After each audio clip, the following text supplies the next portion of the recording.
Chapter 11 of Skylark Three by Doc Smith. Into a Sun. As Rovol and Seaton approached the physics laboratory at the beginning of the period of labor, another small airboat, occupied by one man, drew up beside them and followed them to the ground. The stranger, another white-bearded ancient, greeted Rovol cordially, and was introduced to Seaton as Castler, the first of mechanism. Truly, this is a high point in the course of Normalitian science, my young friend. Castor acknowledged the introduction smilingly. You have enabled us to put into practice many things which our ancestors studied in theory for many a wearisome cycle of time. Turning to Rovol, he went on, I understand that you require a particularly precise directional mechanism.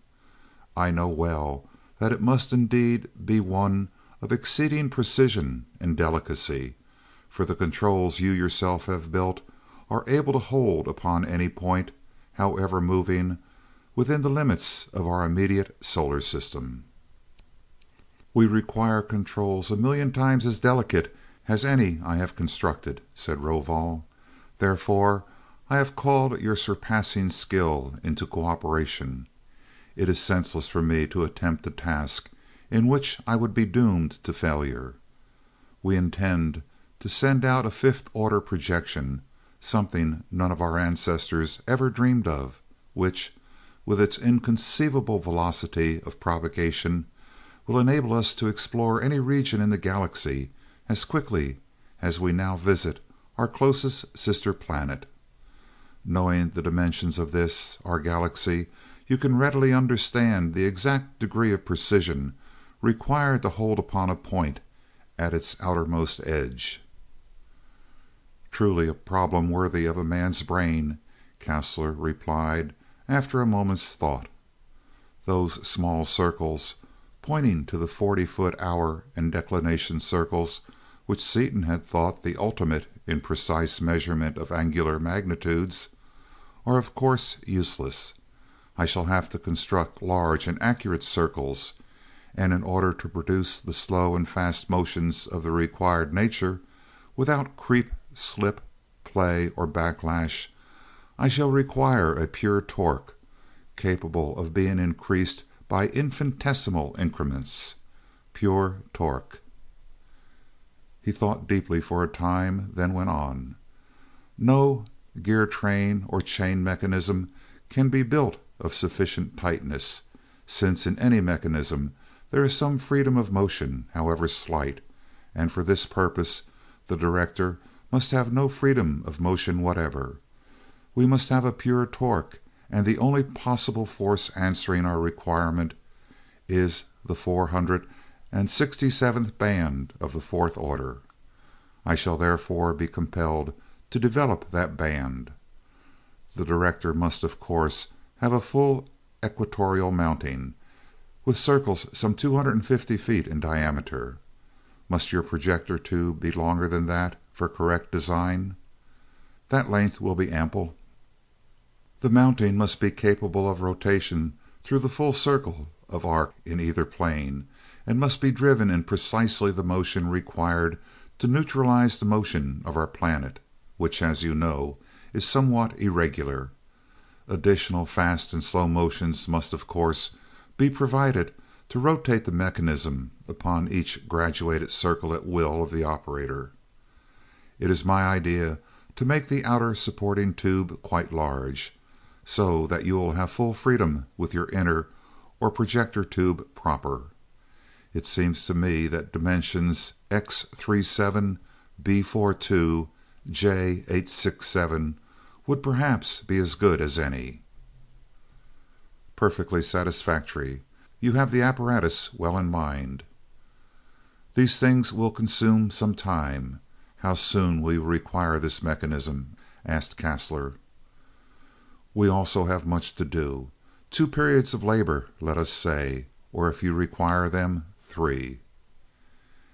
It is well. 2 periods will be ample time. I was afraid that you might need it today, and the work cannot be accomplished in one period of labor. The mounting will, of course, be prepared in the area of experiment. Farewell." "You aren't going to build the final projector here, then?" Seaton asked, as Kastler's flyer disappeared. "We shall build it here, then transport it to the area, where its dirigible housing will be ready to receive it. All mechanisms of that type are set up there. Not only is the location convenient to all interested, but there are to be found all necessary tools, equipment, and material. Also, and not least important, for such long-range work as we contemplate, the entire area of experiment is anchored immovably to the solid crust of the planet, so that there can be not even the slightest vibration to affect the direction of our beams of force, which must, of course, be very long." He closed the master switches of his power plants, and the two resumed work where they had left off. The control panel was soon finished. Rovol then plated an immense cylinder of copper and placed it in the power plant.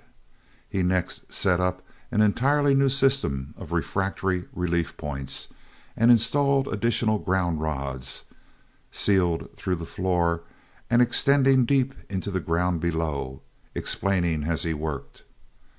"You see, son, we must lose 1/1000% of our total energy, and provisions must be made for its dissipation in order to avoid destruction of the laboratory.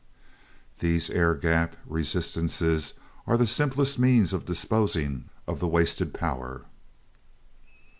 "I get you, but say, how about disposing of it when we get the thing in a ship out in space? We picked up pretty heavy changes in the Skylark, so heavy that I had to hold up several times in the ionized layer of an atmosphere while they faded, and this outfit will burn up tons of copper where the old ones used ounces.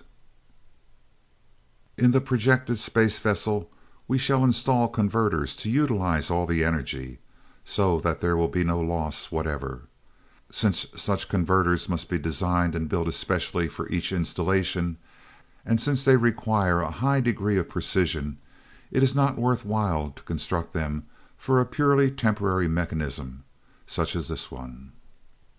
The walls of the laboratory were opened, ventilating blowers were built, and refrigerating coils were set up everywhere, even in the tubular structure and behind the visiplates.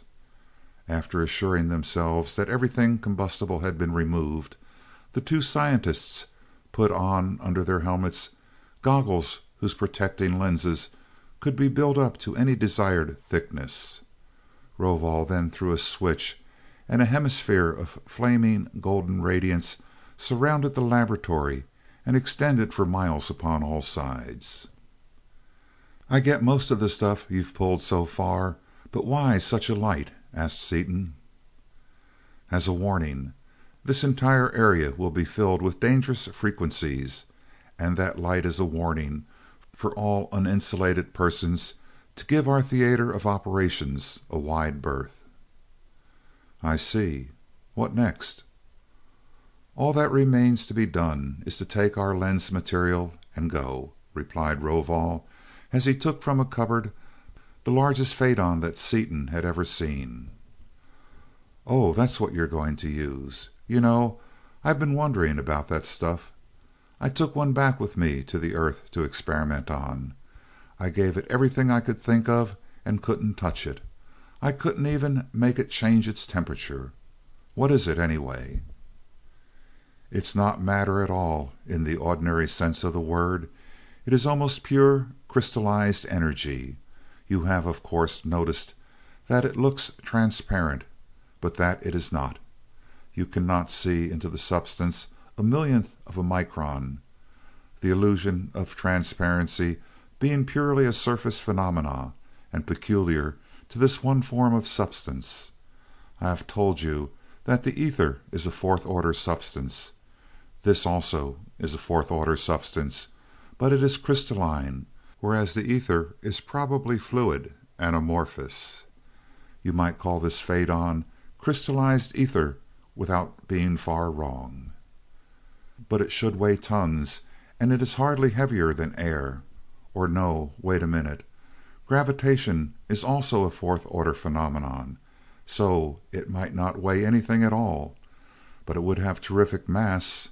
Or would it? Not having protons? Crystallized ether would displace fluid ether, so it might. I give up, it's too deep for me, said Seaton. Its theory is abstruse, and I cannot explain it to you any more fully than I have, until after we have given you a knowledge of the fourth and fifth orders. Pure fourth-order material would be without weight and without mass, but these crystals, as they are found, are not absolutely pure. In crystallizing from the magma, they entrapped sufficient numbers of particles of the higher orders to give them characteristics which you have observed. The impurities, however, are not sufficient in quantity to offer a point of attack to any ordinary reagent. But how could such material possibly be formed?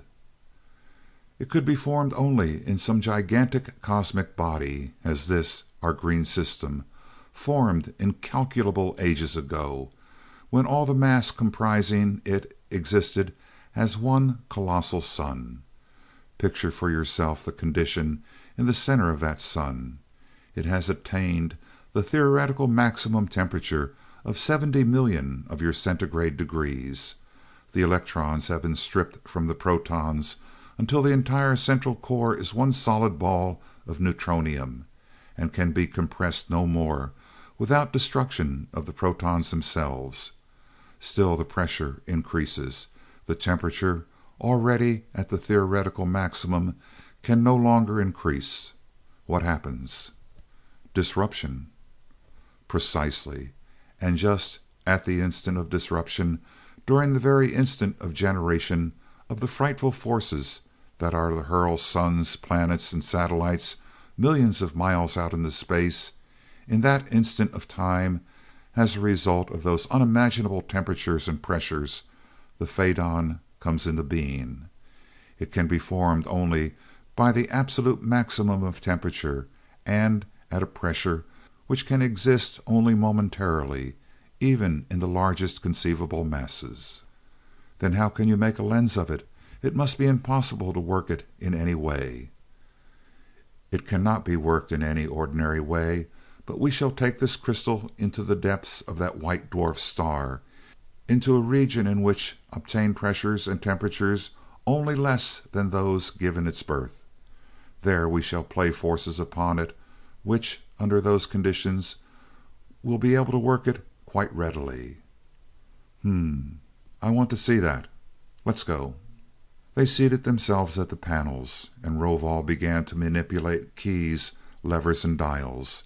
Instantly, a complex structure of visible force, rods, beams, and flat areas of flaming scarlet energy appeared at the end of the tubular, telescope-like network. Why red? Merely to render them visible. One cannot work well with invisible tools. Hence, I have imposed a color light frequency upon the invisible frequencies of the forces. We will have an assortment of colors if you prefer. And as he spoke, each ray assumed a different color, so that the end of the projector was almost lost beneath a riot of color. The structure of force, which Seaton knew was the secondary projector, swung around as if sentient, and a lurid green ray extended itself, picked up the phaedon, and lengthened out, hurling the jewel 1,000 yards out through the open side of the laboratory.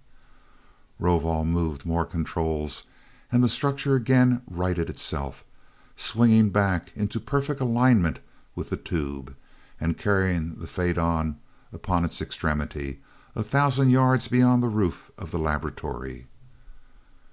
We are now ready to start our projection. Be sure your suit and goggles are perfectly tight. We must see what we are doing, so the light rays must be heterodyned upon our carrier wave.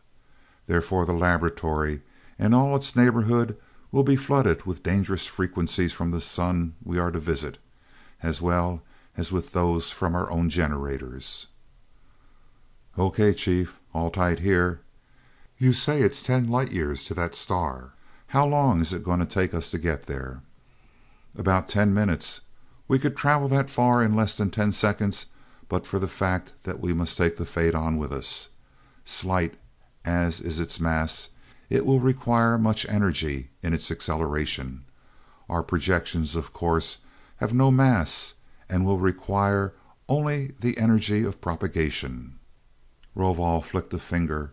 A massive pair of plunger switches shot into their sockets, and Seaton, seated at his board and staring into his visiplate, was astounded to find that he apparently possessed a dual personality. He knew that he was seated motionless in the operator's chair in the base of the rigidly anchored primary projector, and by taking his eyes away from the visiplate before him, he could see that nothing in the laboratory had changed, except that the pyrotechnic display from the power bar was of unusual intensity. Yet looking into the visiplate, he was out in space, in person, hurling through space at a pace beside which the best effort of the Skylark seemed the veriest crawl. Swinging his controls to look backward, he gasped as he saw, so stupendous was their velocity, that the green system was only barely discernible as a faint green star. Again looking forward, it seemed as though a fierce white star had separated from the immovable firmament, and was now so close to the structure of force in which he was riding that it was already showing a disk perceptible to the unaided eye. A few moments more, and the violet-white splendor became so intense that the watchers had to build up, layer by layer, the protective goggles before their eyes. As they approached still closer, falling with their unthinkable velocity into that incandescent inferno, a sight was revealed to their eyes such as man had never before been privileged to gaze upon. They were falling into a white dwarf star, could see everything visible during such an unheard of journey, and would live to remember what they had seen. They saw the magnificent spectacle of solar prominences shooting hundreds of thousands of miles into space, and directly in their path they saw an immense sunspot, a combined volcanic eruption and cyclonic storm in a gaseous liquid medium of blinding incandescence. "Better dodge that spot, hadn't we, Ace? Mightn't it be generating interfering fourth-order frequencies?" cried Seaton. "It is undoubtedly generating fourth-order rays, but nothing can interfere with us, since we are controlling every component of our beam from Norlamin." Seaton gripped his handrail violently, and involuntarily drew himself together into the smallest possible compass as, with their awful speed unchecked, they plunged through that flaming, incandescent photosphere, and on straight down into the unexplored, unimaginable interior of that frightful and searing orb. Through the protecting goggles, now at a full 4 inches of that peculiar golden shielding metal, Seaton could see the structure of force in which he was, and could also see the Phaedon in outline, as transparent diamonds are visible in equally transparent water. Their apparent motion slowed rapidly, and the material about them thickened and became more and more opaque.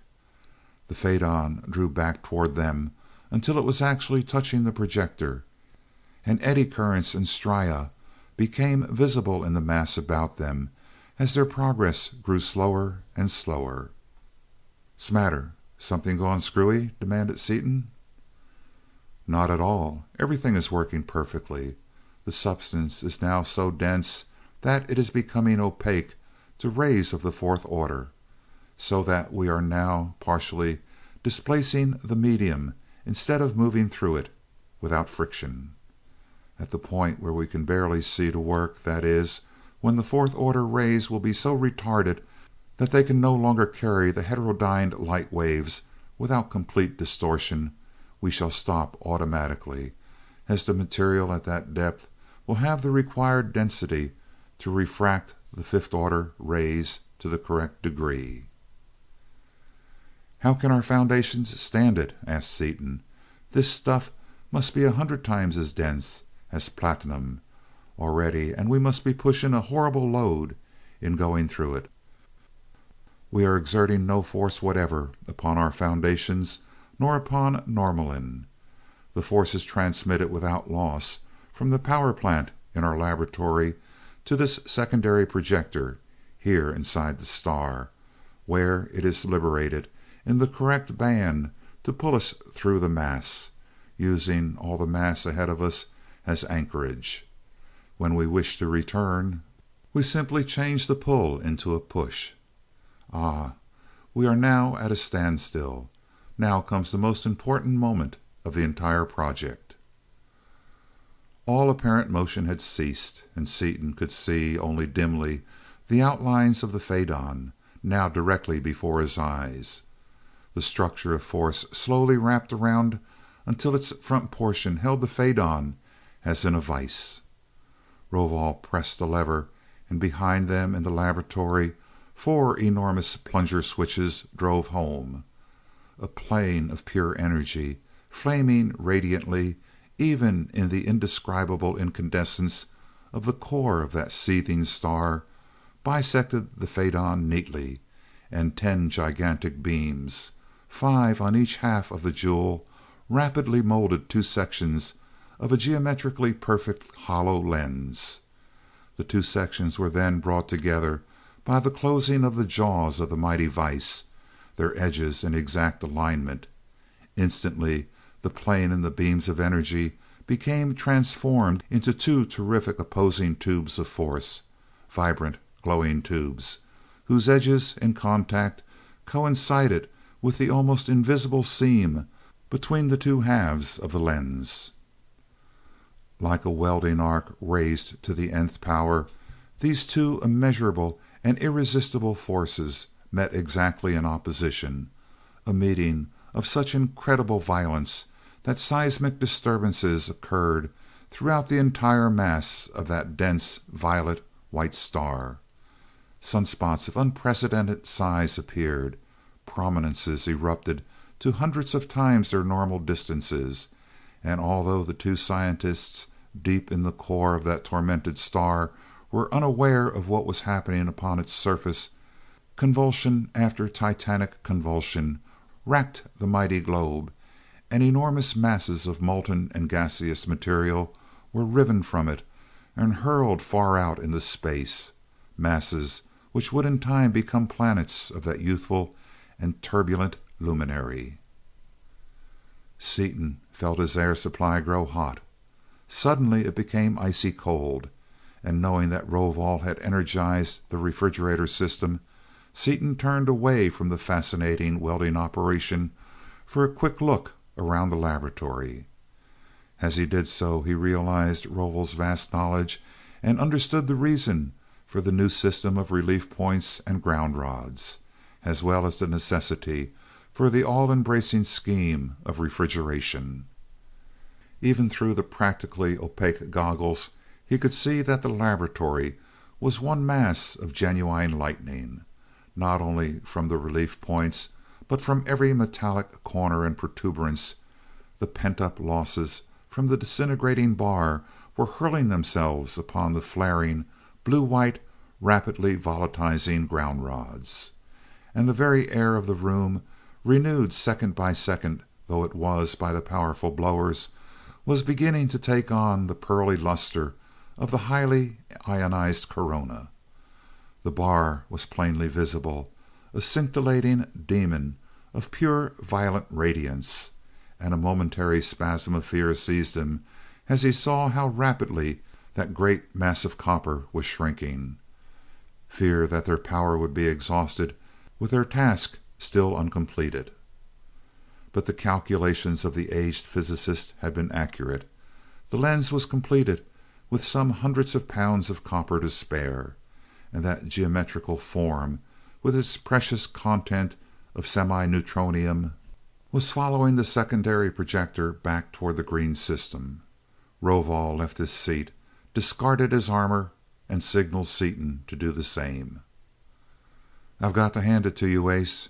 You sure are a blinding flash and a deafening report," Seaton exclaimed, writhing out of his insulating suit.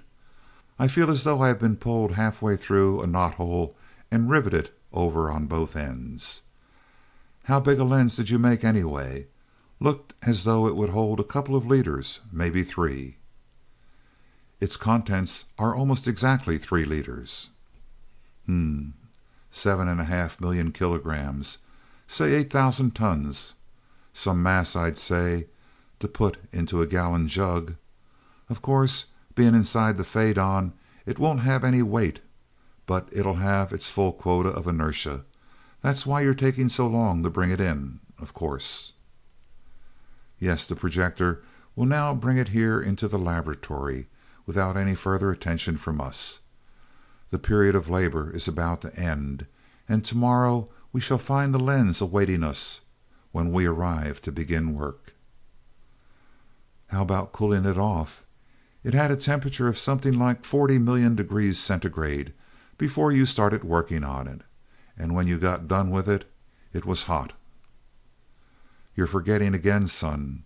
Remember that the hot, dense material is entirely enclosed in an envelope impervious to all vibrations longer than those of the fifth order. You could put your hand upon it now without receiving any sensation either of heat or of cold. Yeah, that's right, too. I noticed that I could take a faidon right out of an electric arc and it wouldn't even be warm. I couldn't explain why it was, but I see now. So that stuff inside the lens will always stay as hot as it is right now. Zowie. Here's hoping she never explodes. Well, there's the bell. For once in my life, I'm all ready to quit when the whistle blows. And arm in arm, the young terrestrial chemist and the aged Norlamin physicist strolled out to their waiting airboat. End of chapter 11.